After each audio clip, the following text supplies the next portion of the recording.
Little Red Riding Hood by Lucy Rowland and Ben Mantle. Little Red Riding Hood loved reading books, always curled up inside crannies and nooks. She read in the bathroom, she read on the porch, she read by the light of her magical torch. Flicking through pages, her little head bowed, dreaming up stories and laughing out loud.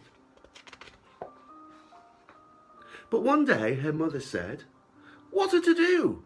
Red, this old library book's long overdue. You must take it back to the library today. But listen, I've something important to say. Don't ever stray from the path in the wood." "Yes, Mum," said Red, and she pulled up her hood. As Red skipped along, it was lovely and sunny, but suddenly Red felt a little bit funny. A wolf jumped in front of her. Gruffly he said, "Where are you taking that book, Little Red?" "The library," she answered, "to hand it back in." "Oh," said the wolf, and he started to grin. The wolf licked his lips, and he had a good hunch that Little Red Riding Hood might do for lunch. He thought, "She looks tasty and flavoursome treat, and maybe I'll read her book after I eat." The wolf had a plan, so he said with a smile, "But why don't you stay here and maybe read for a while?" Red was quite tempted. Her book was so good. She strayed from the path and she sat in the wood. "10 minutes," she said as she started to read. And off ran the wolf at a lightning speed.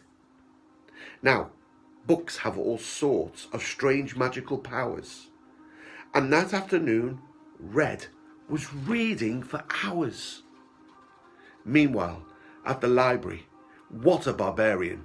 Wolf had tied up Mrs. Jones, the librarian. He put on her glasses, his colourful smock, and said to himself, "Red's in for a shock." A few moments later, Red opened the door. "Come in," said the wolf, with a wave of his paw. Little Red Riding Hood put her book down and looked at the wolf with a bit of a frown. "Are you quite well, Mrs. Jones?" she inquired. "You look a bit different today. Are you tired?" Red gasped, "Oh, what big eyes!" And then Wolf, with a sneer, said, "Yes, all the better for reading, my dear." Red said, "Your ears are hairy as well." "And what," asked young Red, "is that terrible smell?" The wolf ripped his smock off and sprang from his seat. "Enough!" cried the wolf. "Now I'm ready to eat." "You can't eat her up," the librarian blubbered, and with a loud heave, she flew out of the cupboard. "That's just such an obvious ending," she sighed. "We've had it all before. You at least could have tried. The wolf eats the girl up. Well, that's something new." "What?" The wolf puzzled. But that's what wolves do. Wolves are the bad guys. It says here in my book." Little Red Riding Hood gave him a look.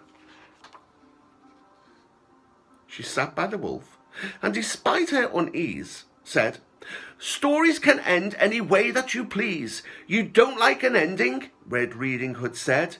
"Then change it. Arrange it again in your head. Just switch it and switch it up and switch it down and some other way round." The wolf nodded slowly and whispered, "Okay." A beanstalk grew up from the crack in the floor. "Come on," Snow White shouted. "It's time to explore." Peter Pan noticed the fairy dust settle. "And now you can fly," he told Hansel and Gretel. So back in the castle, deep under the sea, the mermaid invited the wolf for tea.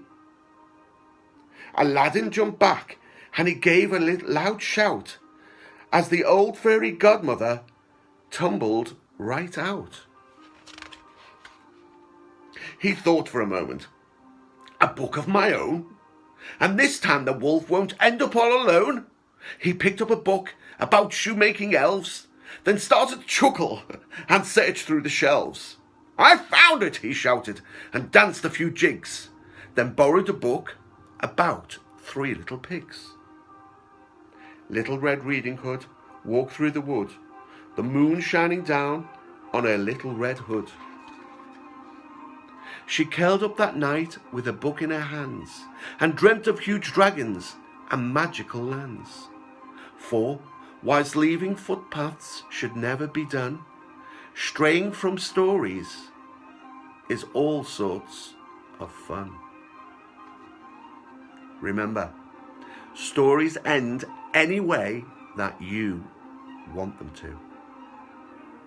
Stay safe, children, and hopefully see you all extremely soon. BFN.